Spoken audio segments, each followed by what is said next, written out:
परम तत्वाय नारायणाय गुरुभ्यो नमः। क्रीं क्रीं भूतनाथाय नमः। ॐ त्रीं त्रीं त्रिजटाय नमः। ॐ लीं दिव्यचेतनानन्दाय नमः। ॐ सिद्धाश्रमस्य समस्तगुरुभ्यो नमः। नमस्कार।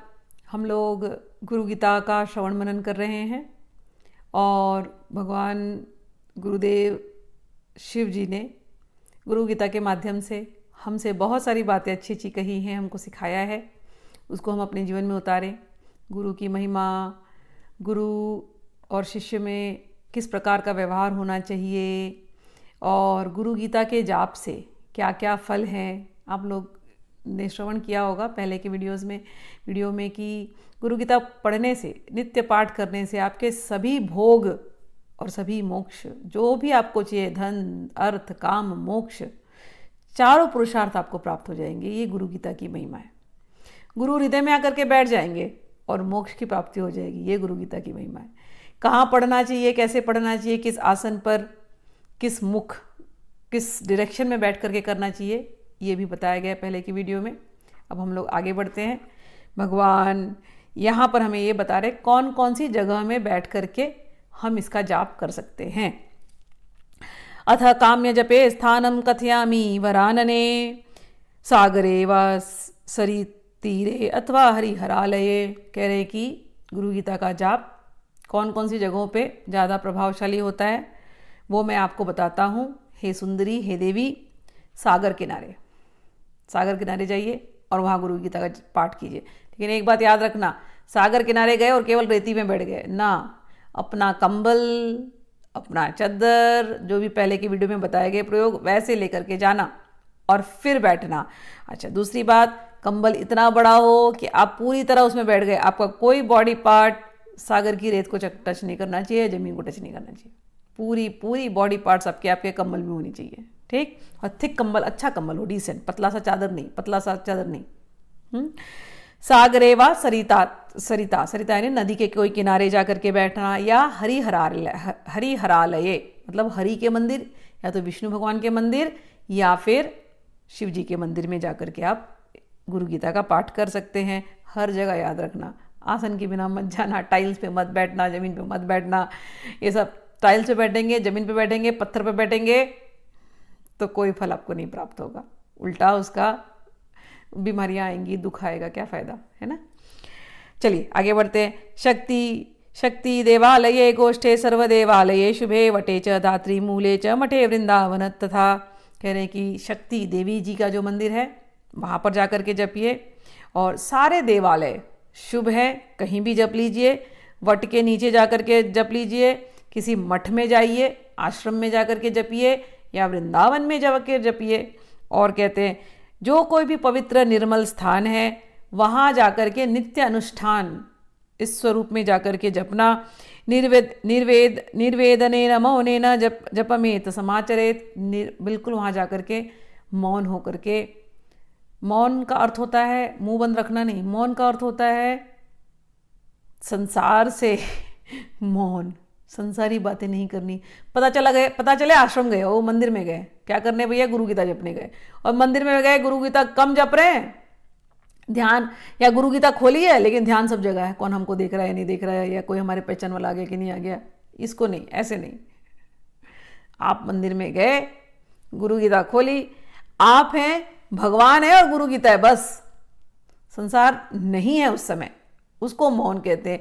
मुंह केवल चलना चाहिए गुरु गीता जपने के लिए। पता चला गुरु गीता पढ़ते पढ़ते कोई पहचान वाला आ गया, फिर उससे लगे आप बात करने, हाँ तो तुम्हारे बेटे का क्या हाल है, तो बेटी की शादी हो गई कि नहीं हो गई, तो उसकी पढ़ाई कैसी चल रही है, तो आप कहाँ से आए, अच्छा हाँ सब ठीक है ना, हम तो गुरु गीता का पाठ कर रहे हैं बोल करके फिर टाटा बाय बाय, फिर आप लगे अपने गुरु गीता पढ़ने। ये नहीं, इस प्रकार से अनुष्ठान नहीं होता। मनोनिग्रह करके जब बैठे मंदिर में, सब कुछ छोड़ छाड़ के मंदिर में जाकर के बैठे हैं, भगवान के सामने बैठे हैं, तो भगवान से इंपॉर्टेंट और कुछ नहीं, गुरु से इंपॉर्टेंट और कुछ नहीं, गुरु गीता से इंपॉर्टेंट कुछ नहीं। ये बाकी के जो बिजनेस है आफ्टर द मंदिर के बाहर, ठीक है। तो उस विल पावर से जाकर के अनुष्ठान करना चाहिए। ओके। श्मशाने बिल्वमूले च वटमूलांतिके तथा सिद्ध्यन्ति धौतरे मूले च्यूतवृक्षस्य सन्निधौ। और भी कहा उन्होंने कि श्मशान में अगर कोई जाकर के करना चाहे तो वहाँ पर भी कर सकता है। बिल्व का कोई वृक्ष हो आपके यहाँ तो one of the best things. बिल्व वृक्षों के नीचे अपनी एक एनर्जी होती है, तो आप बिल्व वृक्ष के नीचे आसन लगाएं, बैठ करके कीजिए। वट वृक्ष के नीचे जा करके बैठ करके कीजिए। आम्र वृक्ष, आम के पेड़, उसके नीचे बैठ करके कर सकते हैं। और धतूरे का कोई वृक्ष हो या बगीचा हो, उसके नीचे भी बैठ करके आप कर सकते हैं। आगे कहते हैं संसार अमलनाशार्थ भवपाश निवृत्तिये गुरु गीतांबसी स्नानम तत्वज्ञ कुरुते सदा। संसार में आप दिन भर रहते हैं, गंदे होते हैं, है ना, मन गंदा होता है, लोगों से बात करके, डीलिंग करके, हमको संसार में रहना पड़ता है, तो ये तो नेचर है। लेकिन वो जो संसार का मल जो आप अंदर लेते हैं, वो केवल गुरु गीता पाठ जब आप करेंगे तो वो मल नाश हो जाता है। और ये डेली डेली करना पड़ता है। एक बात याद रखना, हमें क्या लगता है हम संसार में रोज रहें, भगवान क्या थोड़े दिन रहे, 1 महीना रह ले, 2 महीना रह ले, फिर भूल जाए, ऐसा नहीं है। जैसे आप नहाने रोज जाते हैं ना, रोज अपने शरीर की सफाई करते हैं ना, एवरीडे ब्रश उठते हैं, सुबह करते हैं ना, दांतों को चमकाते हैं ना, अपने दांतों को, अपना ख्याल रखते हैं ना, रोज का रोज।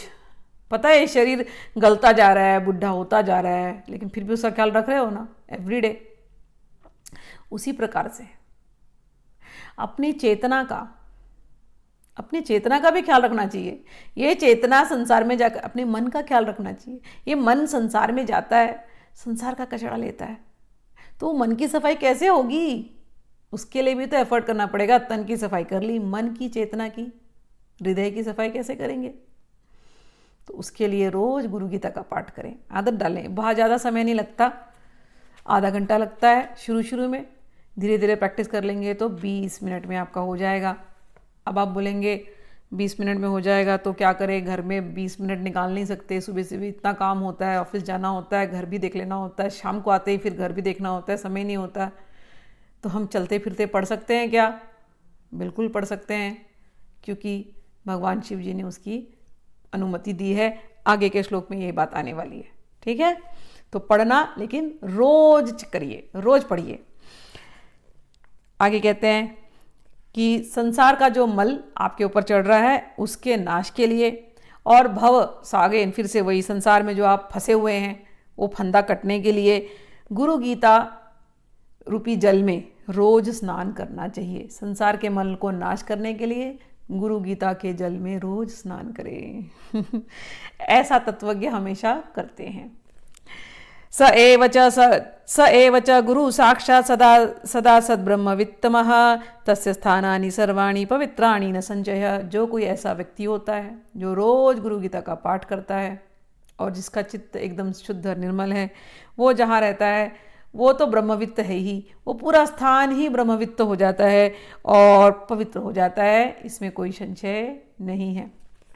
आप गुरु गीता बोलेंगे, आपके मुंह से गुरु गीता चल रही है, तो आपका मन तो पवित्र हो ही रहा है, लेकिन जहाँ जहाँ तक ये वाणी जाती है वहाँ सब वातावरण, पूरा वायुमंडल पवित्र होता है। आपकी वजह से कितनी आत्माएं पवित्र होती हैं, कितने कीटाणु पवित्र होते हैं जिस घर में गुरु गीता का पाठ होता है। इसलिए इसको सिंसियरली पढ़ना शुरू कर दीजिए। सर्वशुद्ध पवित्रो असि स्वभावदत्र तिष्ठति तत्र देवगणा सर्व क्षेत्रे पीठ वसंती है। जहाँ पर गुरु गीता का पाठ होता है वहाँ पर शुद्ध हो जाता है, सब कुछ पवित्र हो जाता है और सारे देवता गण वहाँ पर आकर के बैठ जाते हैं। तो एक बात याद रखना, आपका ये शरीर भी आपका घर है। तो जब आप गुरु गीता का पाठ करने लग जाते हैं, सारे देवता आप ही के अंदर आकर के बैठ जाते हैं और बड़े प्रसन्न होते हैं आपके मुख से गुरु गीता सुनने के लिए। तो पढ़िए, और जैसा मैंने कहा था कहीं भी पढ़ सकते हैं, बैठ करके नहीं पढ़ रहे हैं, नहीं हो रहा है, ट्रेन में बैठे चल रहे हैं, ट्रेन में आपको 20 मिनट मिल गया, पढ़ लीजिए 20 मिनट बैठे बैठे, खड़े खड़े। कहीं वॉक पे निकले हैं, पढ़ लीजिए वहाँ पर। आसनस्थ शयानो व गच्छन् तिष्ठन्ति वदनापि अश्वारूढ़ो गजारूढ़ो सुप्तो व जागृतो अपि। कह रहे हैं, अभी इसमें तो लिखा अश्वारूढ़ो, कोई हॉर्स राइडिंग कर रहा है, क्योंकि उस ज़माने में शायद अश्वारूढ़ था। गजारूढ़ कोई एलिफेंट पे बैठा है। हमारे ज़माने में एलिफेंट क्या है? हमारा कार है, हम कार में बैठे हैं, तो कार में आप लगा लीजिए यूट्यूब पे गुरु गीता और सुनते सुनते। लेकिन एक चीज़ होती है, एक होता है सुनना, दूसरा अगर आप पढ़ेंगे ना तो ज़्यादा मन लगता है। तो पढ़ना और सुनना, जब पढ़ना सुनना दोनों करेंगे और फल आपको पता चल गया तो और श्रद्धा आएगी। तो पढ़ना सुनना दोनों आप करिए। आसन पे बैठे हैं तो ग्रेट, सो रहे हैं, अच्छा यहाँ पर भी लिख दिया शयानो कि नहीं आप कोई दिन बहुत थक गए हैं, आप बीमार पड़े हैं, आपको कमजोरी हो रही है, कोई बात नहीं है, लेटे लेटे ही पढ़ दो, लेकिन पढ़ो। गच्छन कहीं जा रहे हैं, कहीं बैठे हैं, आपसे आसन पे टेक लगा के नहीं बैठा जा रहा है, जो भी है, पीठ में दुख रहा है, ये दुख रहा है, कहीं सोफे पे बैठ के पढ़िए पढ़िए। अश्वारूढ़ो गजारूढ़ो सुप्तो, सोते हुए या जागृत अवस्था, हर अवस्था में कुछ कुछ श्लोक आप निकाल करके पढ़ लीजिए। इसके कुछ सिलेक्टेड श्लोक्स होते हैं, वो गुरु स्तोत्र हो जाते हैं, वो भी आप निकाल करके गुरु स्तोत्र, अगर आप पूरी गुरु गीता नहीं पढ़ सकते तो केवल कुछ गुरु स्तोत्र भी पढ़ सकते हैं। आगे कहते हैं शुचिमता सदा ज्ञानी गुरु गीता जपेन तु तस्य दर्शन मात्रेण पुनर्जन्म न विद्यते। जो कोई गुरु गीता जपता है वो शुचिमता, वो तो पवित्र होता है। और कोई अगर ऐसे पवित्र गुरु गीता जापक के दर्शन करता है तो दर्शन मात्र से वो उनके पुनर्जन्म नहीं होते। कितनी बड़ी बात कही। तथैव ज्ञानी जीवात्मा परमात्मनि लोयते एव येन रमते ज्ञानी यत्र तत्र दिवानिशम एवं विदो महामुक्ता सर्वदा वर्तते बुध तस्य सर्व प्रयत्नेन भाव भक्ति करोति यः। इसलिए जो बुद्धिमान व्यक्ति होते हैं, ज्ञानी व्यक्ति होते हैं, वो एक बात जानते हैं, सभी जीवात्मा परमात्मा का ही अंश हैं और यही परमात्मा सभी के अंदर रहते हैं। तो इस प्रकार से याद करते हुए गुरु गीता का वो सिंसियरली पाठ करते हैं, भाव भक्ति से सदा प्रयत्न करते हुए इसका वो पाठ करते रहते हैं। अनेन प्राणिना सर्वे गुरु गीता जपेन तु सर्वसिद्धिं प्राप्नोति भुक्तिं मुक्ति न संजय। सत्यम सत्यम पुनः सत्यम धर्म्य साख्यम मदयोदितम गुरु गीता सबम नास्ति सत्यम सत्यम वरानने। हे देवी मैं तुम्हें सत्य सत्य बार बार कहते हैं, सत्य सत्य बार बार ये कह रहा हूं मैं, पुनः सत्यम 3 बार कहते हैं, सत्यम सत्यम पुनः सत्यम 3 बार किसी चीज को बोला मतलब उसमें बहुत पावर है। ये जो मैंने तुम्हें धर्म दिया, सांख्य का धर्म, सांख्य का जो ज्ञान दिया, गुरु गीता समम नास्ति, गुरु गीता जैसा कुछ है ही नहीं, सत्यम सत्यम वरान, यही बात सत्य है हे देवी। और आगे जाके कहते हैं अगर किसी को एक ही देव का पूजा करना है, एक ही देवता, तो किसका पूजा करें, एक ही धर्म करना है तो किसको करें, एक निष्ठ होना है तो किसको करें। तो कहते हैं एकोदर देव, एक धर्म, एक निष्ठा, परम तपः गुरो हो परतरम नास्ति। गुरु के अतिरिक्त और कोई देवता बड़ा नहीं है, गुरु सबसे बड़े गुरु न गुरुरधिकम न गुरुरधिकम न गुरुरधिकम न गुरुरधिकम। यहाँ पर फिर से वही बात रिपीट करिए, बारंबार रिपीट करते हैं, सबसे बड़े देवता कौन, गुरु। तुम अन्य देवी देवताओं की पूजा नहीं कर पाए कोई बात नहीं, तुम्हें केवल गुरु में श्रद्धा है और गुरु की सेवा कर रहे हो, that's it, you have arrived. आप कोई और जाप नहीं कर पा रहे, कोई गीता आपको नहीं आती, कोई भागवत आपको नहीं आती, कोई बात नहीं, आप गुरु गीता सिंसियरली पढ़ रहे हैं, दैट्स इट, परफेक्ट। उस फेथ के साथ, उस श्रद्धा के साथ कीजिए। एक गुरो परतरम नान्यस्ति तत्वम गुरो परम, गुरु से बढ़कर के कोई तत्व नहीं, गुरु ही परम तत्व है। जिस घर में कोई गुरु भक्त होता है, कह रहे हैं माता धन्या पिता धन्यो धन्यो वंश कुलम तथा धन्या च वसुधा देवी यत्साद गुरु भक्तः। कहते जिस घर में कोई गुरु भक्त पैदा हो जाए उसकी तो माता धन्य, पिता धन्य, उसका वंश, उसका कुल सभी धन्य। इतना ही नहीं, पूरी धरती धन्य हो जाती है जहां कोई गुरु भक्त प्रकट होता है। ऐसे गुरु भक्ति की महिमा है। आगे कहते हैं शरीरम इंद्रियम प्राणश्चार्थ स्वजन बांधवाः माता पिता कुलम देवी गुरुरेव न संशयः। गुरु भक्त की दृष्टि एक ही हो जाती है कि मेरे गुरु ही सब में हैं, मेरी माता में भी मेरे ही गुरु हैं, मेरे पिता में भी मेरे ही गुरु हैं, मेरे जितने स्वजन हैं, बांधव हैं, जो भी आसपास जो कोई भी है, सब में वही गुरु है। एक गुरु के अतिरिक्त और कुछ भी नहीं है। जहाँ देखूं सर्व गुरुमयी। बस आकल्प जन्मना कोट्या जप व्रत तप क्रिया तत्सर्वं फलम देवी गुरुतोष मात्रतः। जो भी आपने जप तप क्रिया किया है या नहीं भी किया है, केवल आप गुरु को संतोष कर दें, गुरु को प्रसन्न कर दें, ये सब जप तप और का फल आपको ऐसे ही मिल जाएगा। विद्या तपो बले नैव मंद भाग्याश ये नरा गुरु सेवाम न कुर्वन्ति सत्यम सत्यम वरानन। कहते हैं जिन जो गुरु सेवा नहीं करते उनको न विद्या न तप का बल कुछ भी उन्हें प्राप्त नहीं होता, और वो मंद भाग्य वाले रह जाते हैं। मतलब उनका भाग्य इतना अच्छा नहीं होता जो गुरु भक्ति नहीं करते।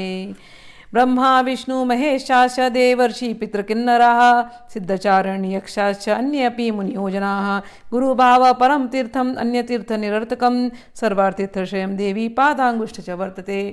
कहते हैं सभी देवी सभी ब्रह्मा विष्णु महेश सब तो गुरु के अंदर हैं। सभी गुरु को स्मरण करते हैं और गुरु को नमस्कार करते हैं। और इतना ही नहीं है, सारे तीर्थ सारे के सारे तीर्थ एक जगह आकर के समा जाते हैं। कहाँ? गुरु पादांगुष्ठ, अपने गुरु के अंगूठे में, पैर के अंगूठे में, गुरु के पैर के अंगूठे में ही सारे के सारे जो तीर्थ हैं वो सब वहाँ पर आकर के समाहित हो जाते हैं। तो आप यदि तीर्थ नहीं कर पाए, केवल अपने गुरु के चरणों पर आपका ध्यान है, हो गया काम आपका। जपे न जय मापनोति चानंत फलम आपनुयात हीन कर्म त्यजन सर्वम स्थानानि चाधमन धामानि च।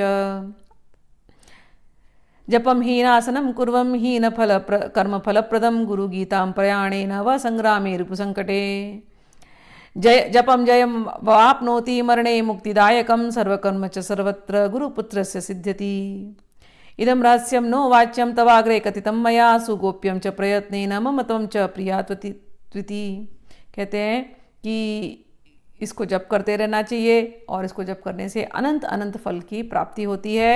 और हीन कर्म गलत कर्म को त्याग देना चाहिए। जप करते करते जितने गलत कर्म है, हीन कर्म को त्याग दें।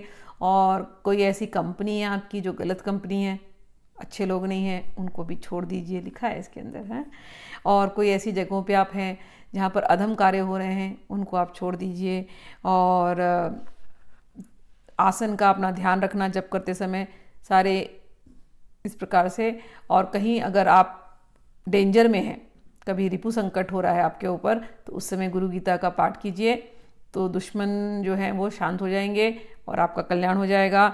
और गुरु गीता जाप करने से आपको हर हाल में आपकी रक्षा होगी और सब कर्म आपके सिद्ध होंगे। इसलिए इसको जाप करते रहना चाहिए। और कह रहे हैं आगे, इस रहस्य को, इदम रहस्यम नो वाच्यम तवाग्रे कथितम मया, ये जो मैंने आपसे कहा, मैंने नहीं, शिव जी ने पार्वती जी से कहा, कह रहे हैं कि ये रहस्यपूर्ण है, इसको गोप्य रखना चाहिए, इसको सबको नहीं बताना चाहिए। स्वामी मुख्य गणेशादि विष्णु वाग्देवी च पार्वती मनसापि न वक्तव्यम सत्यम सत्यम वदाम्यम। अतीव अपक्वचित्ताय श्रद्धा भक्तियुताय च प्रवक्तमिदं देवी मम आत्मासि सदा प्रिये। अभक्ते वचके धूर्ते पाखंडे नास्तिके नरे मनसापि न वक्तव्या गुरु गीता कदाचन। अब इन श्लोकों में समझा रहे हैं कि स्वामी मुख्य गणेशादि विष्णु वाग्देवी च पार्वती मनसापि न वक्तव्यम सत्यम सत्यम वदाम्यहम्। कभी ये कुछ पर्टिकुलर लोगों के लिए है ये बात कि कई बार लोग आते हैं, कहते हैं अरे हम तो इन भगवान का पूजन कर रहे हैं ना, हम तो उन भगवान का पूजन कर रहे हैं, हो गया, हम तो गणेश जी के भक्त हैं, हमको गुरु भक्ति करने की क्या ज़रूरत है, हम तो शिव जी के भक्त हैं, हमें गुरु भक्ति करने की क्या ज़रूरत है, हम तो विष्णु के भक्त हैं, हमें गुरु भक्ति करने की क्या ज़रूरत है, हम देवी के भक्त हैं, हमें गुरु भक्ति की क्या ज़रूरत है। तो कई बार लोग ऐसे आर्ग्यूमेंट करते हैं, हम तो ये कर रहे थे, हमें गुरु गीता करने की क्या ज़रूरत है।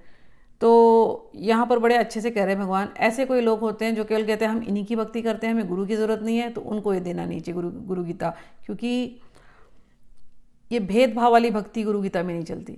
गुरु का अर्थ ही है, गुरु ही शिव है, गुरु ही विष्णु है, गुरु ही देवी है, गुरु ही सूर्य है, गुरु ही सब कुछ है। तो आप अपने अपने देवी देवताओं की भक्ति कीजिए, उसके साथ साथ गुरु गीता का पाठ कीजिए। इसका अर्थ ये निकलता है। ठीक है। आगे कहते हैं, जो बहुत शुद्ध निर्मल हृदय वाले हैं, बहुत शुद्ध चित्त वाले हैं, श्रद्धा भक्ति वाले हैं, उनको ये गुरु गीता देनी चाहिए और वो मुझे मेरी आत्मा से प्रिय होते हैं, जो ऐसे शुद्ध चित्त से गुरु गीता का पाठ करते हैं। और कहते हैं आगे चल के, अभक्ते, कोई अभक्त हो, जिसको श्रद्धा नहीं है, कोई धूर्त हो, पाखंडी हो और कोई नास्तिक हो, ऐसे जो होते हैं इनको कभी भी गुरु गीता नहीं देना चाहिए। इस प्रकार गुरु गीता का यहाँ पर एक जो है पारायण पूरा हुआ। अब आगे के वीडियोस में कुछ और श्लोक हैं जो गुरु गीता के दूसरे पुस्तकों में थी, लेकिन उसमें बहुत अच्छे अच्छे बातें कही गई हैं गुरु के गुण के बारे में और भी बहुत कुछ, तो आगे के श्लोकों में आपको समझाऊंगी। अभी के लिए यहाँ पर हम इसका उपसंहार करते हैं। जय श्री कृष्णा, नमः शिवाय, जय गुरुदेव।